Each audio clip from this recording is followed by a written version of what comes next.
Hey everyone, this is Mike with CryptoTaxed.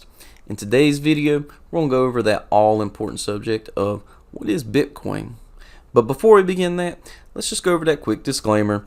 Any information provided in this video or any accompanying material is for informational purposes only. It should not be considered legal or financial advice. You should consult your own financial advisor before making any investment decisions. Alright you guys, on this channel, what we like to do is do a little technical analysis. We go over a coin of the week. We also have this series where we're doing an intro into crypto, where it's just kind of like a beginner's guide on the basics of what is cryptocurrencies. So, in today's video, like I said before, we're going to do what is Bitcoin. We got a complete guide of just the basics on everything about it, what you really need to know before going into the crypto sphere. So let's go ahead and get started. To begin with, Bitcoin is a decentralized digital currency. So there's no physical currency, no dollars, pesos, yens, rubles, anything like that. It's all digital. It's electronic. It is verified using an open network of dedicated computers, i.e. miners. So when you hear them on TV or wherever say miners, it's not like somebody in a coal mine or somebody digging for gold. Even it's actually computers with an algorithm that decrypt a cryptography, which is what the Bitcoin is based on. And these computers are located all around the world. It's not centrally controlled by a bank or government. So it's independent, and that's where that algorithm comes in. Since Bitcoin is a type of currency, you can use it to buy various goods and services where they're accepted. And right now, people that have been out in the crypto sphere, when you first got into this back 2010, 2011, it really wasn't as accepted as it is now. It still has a ways to go. So, you know, when we say where accepted, take that term kind of loosely. It is accepted places, but it's not widespread, adoption yet. But we are starting to get to that point. So I'm gonna go ahead and just give you a little demo of what kind of goes on. So what we're going to do is, say I had a Bitcoin, or better yet, let's say I wanted to buy a Bitcoin. We're going to go to Coinbase. So I put in a request. So Coinbase is going to send that Bitcoin, and it's going to go to a public ledger. And this is where the miners or the computers with the algorithm come in. And what those computers do are verifying what I have, what Coinbase has, to verify that we're not double sending or our finances don't match as far as what we have in Bitcoin. And that public ledger is for anybody to see. So your public keys that you have, you can go type it in on the ledger and see all your transactions that have occurred. So it's a very, very nice thing. It keeps you anonymous, but yet you can still see the transactions with that public address. So once the public ledger verifies that you have what you say you have, or you're going to send whatever, you're going to get a receive of said Bitcoin. So say I want to buy one Bitcoin from Binance. Binance says okay. They go to process the transaction. The transaction goes to the miners. Miners look at the public ledger, verify that both parties have according to what the public ledger agrees with. Once there's a consensus that is met, then it is approved. The public ledger is then at that time updated, showing that one Bitcoin was removed from Coinbase and one Bitcoin was added to my personal wallet. Or if me and you were, sending Bitcoin to each other, it would say you've lost one and I've gained one. But it's all recorded on that public ledger. Next, Bitcoin has a limited supply. So, Bitcoin's code, or we'll call it the algorithm, it only allows for 21 million Bitcoins to be reached. So when it was being developed, this cryptography, this algorithm, it was decided that only 21 million would ever be made. So with simple supply and demand, the closer we get to that 21 million, the more value that is in Bitcoin, more dollar amounts you can put into it. It's just simple supply and demand.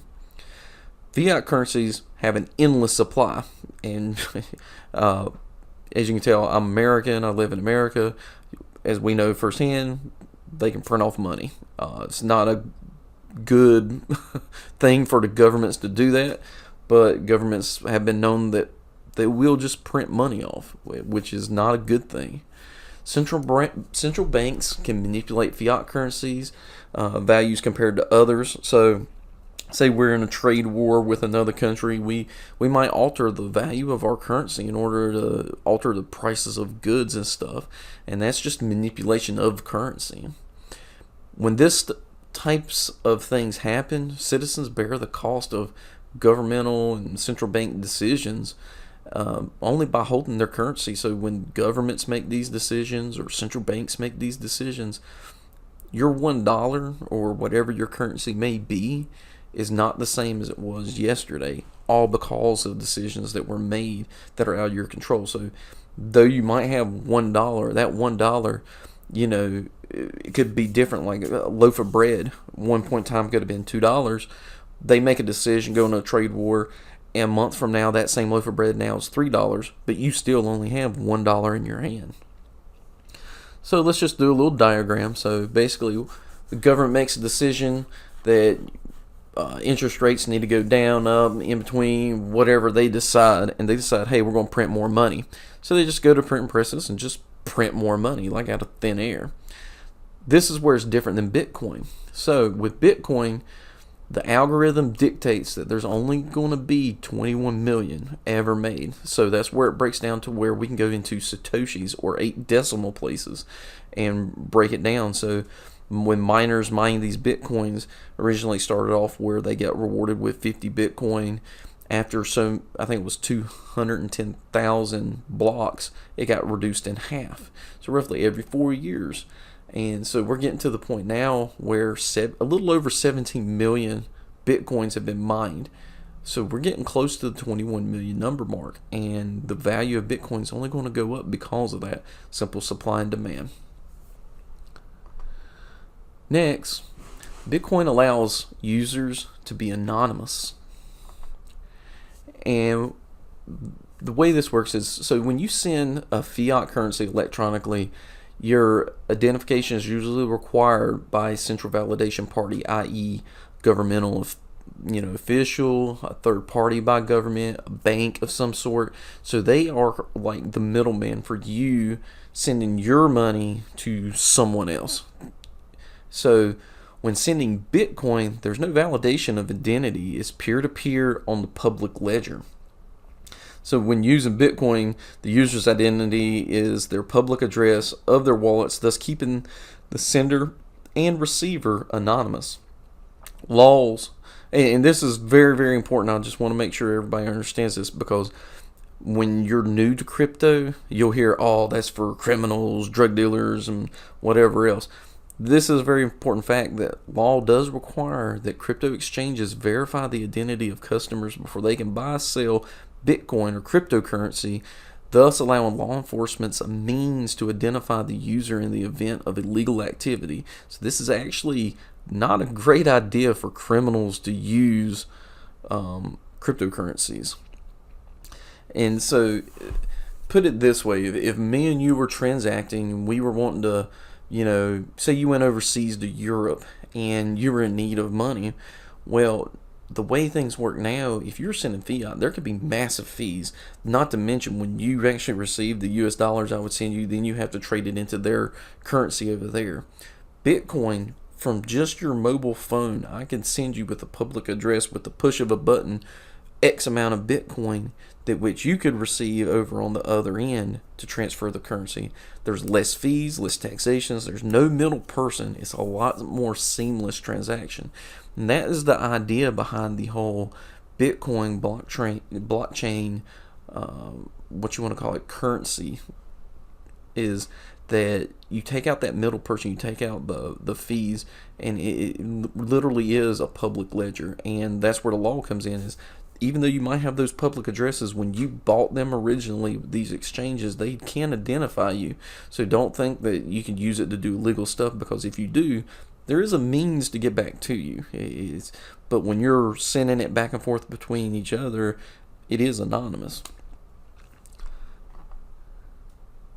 So the last point I have about Bitcoin is it's irreversible and it is divisible. Transactions with Bitcoin cannot be reversed since there's no central authority to okay such a transaction. Now, this is a sticking point with some people. When we would to transfer, say I was to transfer you one Bitcoin and you're some foreign country, once that transaction goes through and it's on the public ledger, there's no turning back. That is what it is. So this does bother some people, but it's also kind of a good thing because it makes it so that Bitcoin, you can't tamper with it. It's no, I said, she said, it's publicly, visible so people can see it. Versus if we were doing a transaction with fiat currency, you don't like it, you just take it back. And so while that does bother some people, it does make it more secure. And Bitcoin can also be divided to the 8th decimal or 100th millionth. It's called a Satoshi. And the reason we call it Satoshi was just for knowledge's sake. The person or group that came up with the blockchain and Bitcoin is, I guess the alias was used, Satoshi Nakamoto. And so ever since that name has been there, the 8th decimal has been called a Satoshi. So if you ever hear somebody say you got one Satoshi, that's 100 millionth, or 7 zeros to the 1. It's a 1 Satoshi. So this also makes transactions or microtransactions easier compared to a fiat currency where you only have 2 decimals. But all right, you guys, that was just a brief guide to the very basics of Bitcoin. I hope this helps explain some things with Bitcoin, especially if you're looking getting into Bitcoin, because this is a very, very exciting time that we're in right now. Mass adoption is coming. Big players, big money institutes are coming. It's just a matter of time, and the value that we see Bitcoin, while it is $6,000 or it's like $6,500 today, that could easily be much larger in the future. So I hope this helps you. If you have any questions, please leave them down in the description or the comments below. We'll be answering anything you have. If you like this video, you like what we're doing, especially these Crypto 101s, the technical analysis and the news that we're bringing you, please subscribe, hit that notification bell so anytime we come out with a new video, you're aware of it, and also smash that like button since we are a new channel. It really does help us grow. With that, please put comments down below of anything you would like to see, whether it be Bitcoin, Ethereum, any other type of crypto related questions. We'd be more than willing to answer. With that, you guys, I hope you have happy trading, and we'll talk to you next time.